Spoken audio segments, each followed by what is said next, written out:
What's good, everybody? Welcome back to Don 773 TV. You in the place to be. Like, share, subscribe, tell a friend to tell a friend. Shout out to the church mob. Drop them comments. Yeah, man.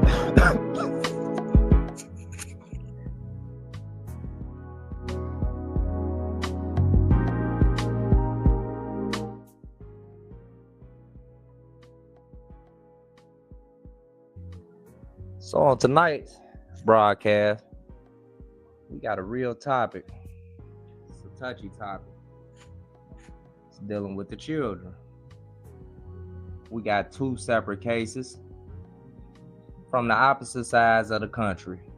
One case out of California and one case out of Florida. One case involves all minors, and one case, an adult actually traveled across the country to meet a young girl. So what made me want to talk about this is because the media coverage. I seen this image of y'all probably seen the story of the three young boys out of Florida that did what they did. But that popped up in my algorithm. I seen multiple platforms reporting on this, but I only seen one platform report on this story. I'm finna play for y'all. And I'm finna let this roll. Y'all check this out. 13-year-old girl is rescued from a Pennsylvania man who allegedly found her online and targeted her as part of a cult. I'm Colleen Sullivan in for Giovanna Lara. And I'm David Ono. Law enforcement rescued the girl from a motel room over the weekend, saying she was with a man tied to a violent extremist group. The group coerces and manipulates children into horrific acts. Eyewitness News reporter Bianca Bono has the disturbing details and the warning for parents. A life-saving operation involving local and federal law enforcement in Castaic Friday, when a 13-year-old girl from the Northridge area was found with an 18-year-old man from Pennsylvania on the verge of suicide. One of the most twisted and disturbing ideas to crawl out of the internet. Court documents say Matthew Peischer began messaging the girl on Discord 2 months ago, finding her on a server about mental health. But when he started messaging her privately, officials described deeply disturbing requests, grooming her into sending him sexually explicit images and encouraging her to send him pictures of her cutting herself. You could see here in the final message, he tells her, you can go as deep or shallow as you want. I love scratches, cuts, and pretty much anything else. The victim's mom discovered the messages and called police, but the situation escalated when the girl ran away and left behind a suicide note. Police able to track the Discord account to Peischer and found him in a Castaic motel room with the young girl, who police say he had cut, choked, assaulted, and made a plan to die by suicide together later that day. The only thing more tragic would be as if we were reporting her death. Investigators say Peischer's sadistic behavior is evidence of the nihilistic violent extremist ideology, similar to that of 764, a network of members that want to destroy civilized society, targeting children for sexual exploitation and self-harm. The FBI says they are investigating more than 450 cases involving the ideology, leaving parents with an urgent warning. Any child with access to the internet is a sitting duck for these sick, deranged, and demonic individuals looking to harm your children.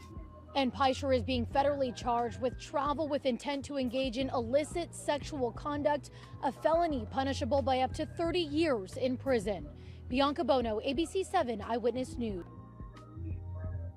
So yeah, that story right there, I haven't seen any coverage. And when to do my research for this episode, I had to really deep dive and shout out to Professor Black Truth, because he's the only channel on YouTube I seen talking about this. And this is creepy, man.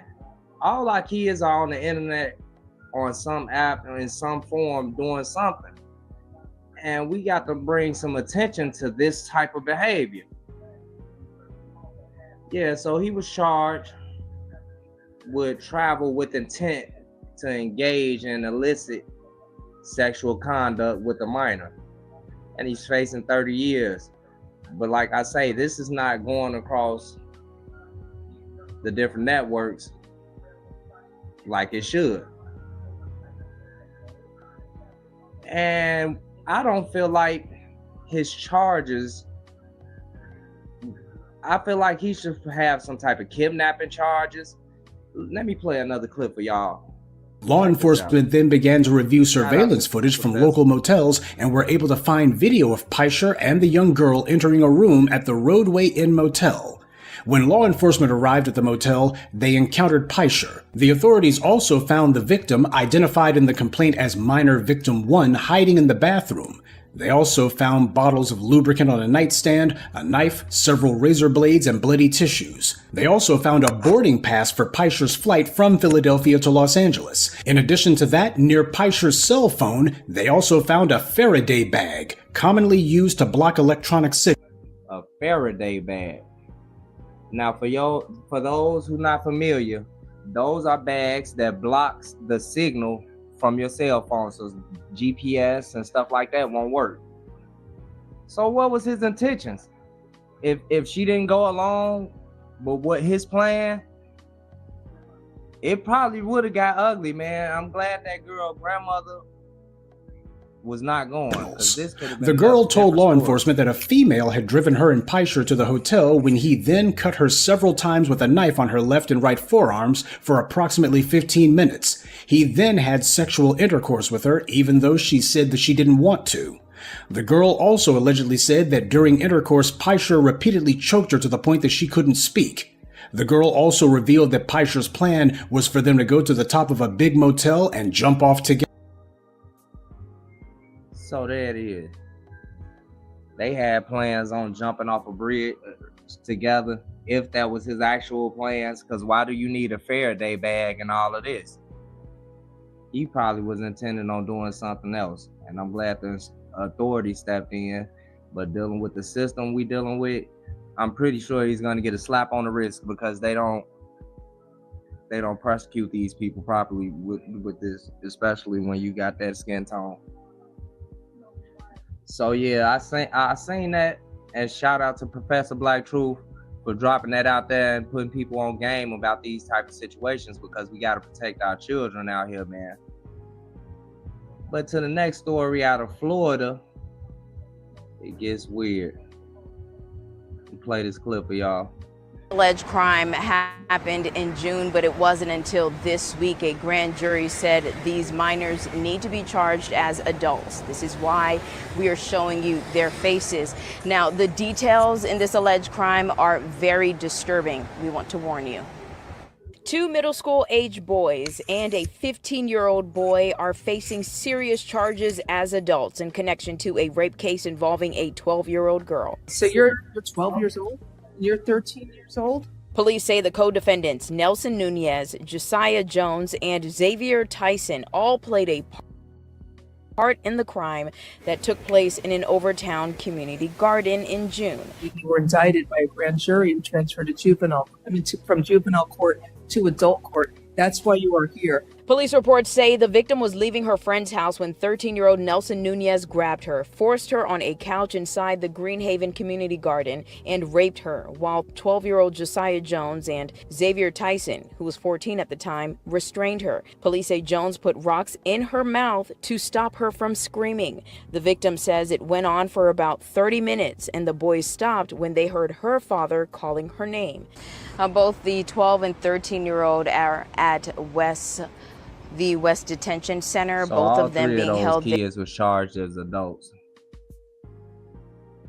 And yeah, this story has been running across the media like crazy. All through YouTube, I seen this multiple times. They showing these young black boys and what they're accused of doing. And like they say, these boys was they was charged as adults. So I just wanted to bring that up and show the difference in the media coverage in these type of cases. Because yes, they both are very serious. But I definitely feel like that 18-year-old that flew across the country to go get up with a young girl, 13-year-old, I feel like that should be rampant on the media, especially how he met that young girl on these different apps, had her download Discord apps and got her cutting herself and all that. Man, I feel like that case should be pushed harder.